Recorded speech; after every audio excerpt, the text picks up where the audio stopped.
नमस्ते। आज के इस शानदार विश्लेषण में हम एक बहुत ही कमाल की कहानी पर बात करने वाले हैं। हम इंसानों की एक बड़ी पुरानी फितरत रही है ना कि किसी तरह मेहनत से बच जाएं और कोई शॉर्टकट मिल जाए जिससे झटपट सफलता या दौलत हासिल हो सके। हमारी आज की ये कहानी, जिसका नाम अ बॉटल ऑफ ड्यू यानी ओस की एक बोतल है, बिल्कुल इसी मानवीय कमजोरी पर चोट करती है और एक बहुत ही गहरी सीख देती है। तो चलिए, बिना किसी देरी के सीधे कहानी में चलते हैं और देखते हैं कि इसके पन्नों में असल में कौन सा जादू छुपा है। रातों रात अमीर बनने का कोई जादुई काढ़ा? क्या सच में ऐसा कुछ होता है? मतलब शॉर्टकट का जो एक आकर्षण है वो बहुत ही मजबूत होता है। जरा सोचिए, बिना कोई पसीना बहाए बस एक जादुई छड़ी घूमे और सारी मुरादें पूरी हो जाएं।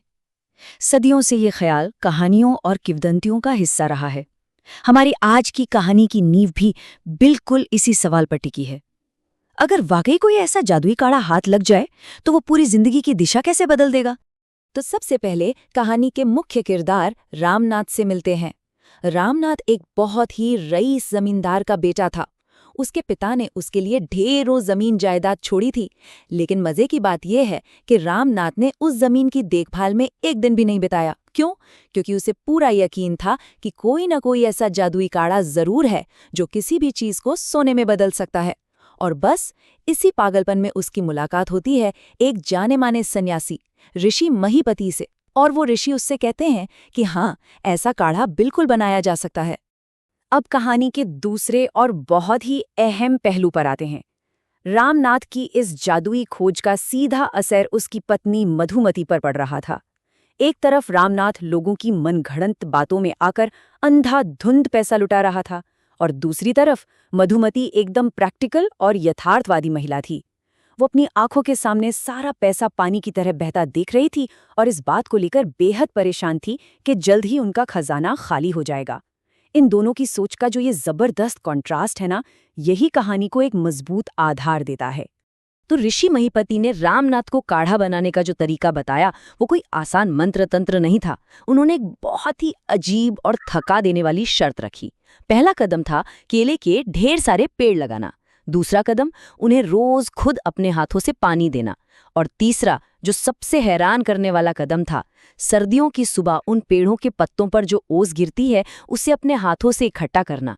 और वो भी थोड़ा बहुत नहीं, पूरा 5 लीटर। मतलब जरा सोचिए, पत्तों से 5 लीटर ओस इकट्ठा करना कितना पहाड़ जैसा काम है। और यहाँ आता है नंबर 6। ये 6 का अंक कोई मामूली संख्या नहीं है।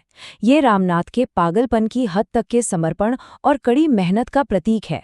पूरे 6 साल, जी हाँ, 5 लीटर ओस इकट्ठा करने के इस असंभव से लगने वाले काम में रामनाथ को पूरे 6 साल लग गए। इन 6 सालों में हर एक कड़कड़ाती सर्दी की सुबह बिना थके बिना रुके उसने केले के पत्तों से ओस की एक एक बूंद जमा की। ये दिखाता है कि इंसान अगर किसी चीज के पीछे पड़ जाए तो वो क्या कुछ नहीं कर गुजरता। लेकिन इन 6 सालों में एक और कमाल की चीज हुई। जमीन का पूरी तरह से काया पलट हो गया। जो जमीन एकदम खाली और बंजर पड़ी रहती थी, वो अब एक विशाल हरे भरे केले के बागान में बदल चुकी थी। रामनाथ, जिसने कभी मिट्टी में हाथ तक नहीं डाला था, अब गर्व से अपने खुद के बनाए इस हरे समंदर को देख रहा था। ओस इकट्ठा करने की उस धुन ने अनजाने में ही सही रामनाथ को एक बेहद मेहनती किसान बना दिया था। इस पूरी कहानी में एक बहुत ही स्मार्ट बिजनेस एंगल भी है जिसे हम नज़रअंदाज नहीं कर सकते। जब रामनाथ का पूरा फोकस सिर्फ ओस की बूंदों पर था, तब मधुमती ने बागान में उगने वाले उन ढेरों केलों को यूं ही बर्बाद नहीं होने दिया। उसने बड़ी समझदारी से वो फसल इकट्ठा की और उसे बाजार में ले जाकर बेचा। केले बेहतरीन क्वालिटी के थे, इसलिए उसे उनकी बहुत अच्छी कीमत मिली। यहाँ साफ दिखता है कि कैसे कड़ी मेहनत और समझदारी का सही तालमेल एक जबरदस्त बिजनेस को जन्म देता है। 6 साल की उस लंबी तपस्या के बाद आखिरकार वो दिन आ ही गया। रामनाथ ने वो 5 लीटर ओस से भरी बोतल बड़े ही जोश और उम्मीद के साथ ऋषि महीपति के हाथों में रख दी। ऋषि ने बोतल ली, पानी के ऊपर कुछ जादुई शब्द बुदबुदाए और उसे वापस करते हुए कहा कि जाओ, अब इसे आजमा कर देखो। ये इस विश्लेषण का सबसे बड़ा सस्पेंस वाला पल है। वो पल जिसके लिए रामनाथ ने अपने जीवन के 6 कीमती साल दांव पर लगा दिए थे। तो चलिए देखते हैं कि नतीजा क्या निकला। रामनाथ ने काढ़े की कुछ बूंदें एक तांबे के बर्तन पर डाली और कुछ भी नहीं हुआ, तांबा तांबा ही रहा। रामनाथ को बहुत जोर का गुस्सा आया और उसने ऋषि पर धोखेबाजी का इल्जाम लगाया। लेकिन ठीक तभी जादू का असली सच सामने आता है। ऋषि के कहने पर मधुमती आगे आती है और एक बड़ा सा भारी बक्सा खोलती है। उस बक्से में कोई तांबे का बर्तन नहीं था, बल्कि चमकते हुए असली सोने के सिक्कों का ढेर था। ये वो पैसा था जो मधुमती ने पिछले 6 सालों में केले बेचकर कमाया था। और यहीं पर ऋषि महीपति वो बात कहते हैं जो इस पूरी कहानी की जान है।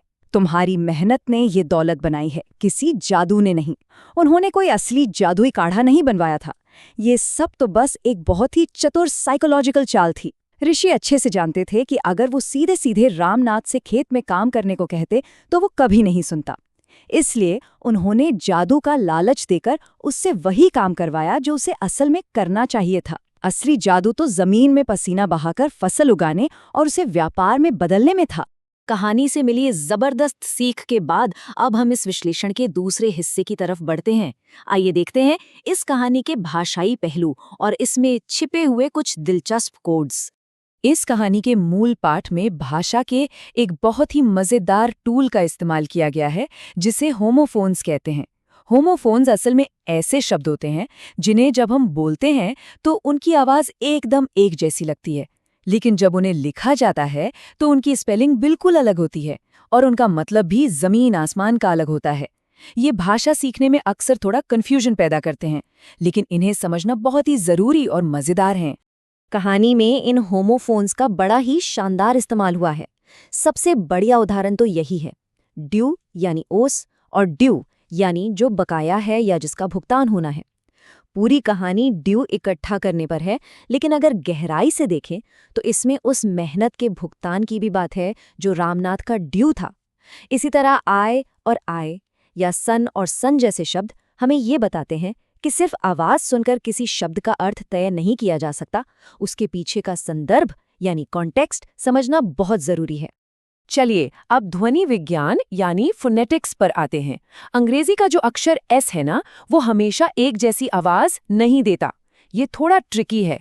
कभी तो ये बिल्कुल साफ स की आवाज निकालता है, जैसे सेज या प्रॉमिसिंग में, लेकिन कभी कभी यही एस अक्षर ज की ध्वनि देने लगता है, जैसे विजडम या ट्रीज में।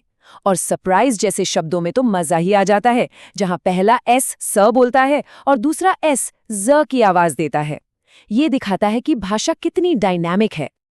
अब जरा इस वाक्य को जल्दी जल्दी बोलने की कोशिश करते हैं। बंटी भैया bought a big bunch of bananas.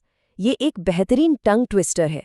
जिस तरह रामनाथ को वो केले का बागान खड़ा करने के लिए रोज शारीरिक मेहनत करनी पड़ी थी, बिल्कुल उसी तरह अपनी भाषा पर मजबूत पकड़ बनाने के लिए और उच्चारण को एकदम साफ करने के लिए हमें ऐसे टंग ट्विस्टर्स के साथ लगातार अभ्यास करना पड़ता है।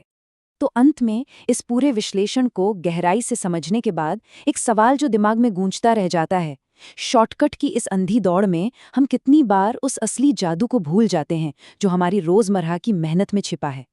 रामनाथ की ये कहानी सिर्फ कोई पुरानी लोक कथा नहीं है, ये आज के इस फास्ट फॉरवर्ड समय में भी पूरी तरह लागू होती है। असली जादू हमारी निरंतर कोशिशों, हमारे अनुशासन और हर दिन किए जाने वाले उन छोटे छोटे कामों में होता है जो एक दिन मिलकर बहुत बड़ा परिणाम देते हैं। ये वाकई सोचने वाली बात है ना?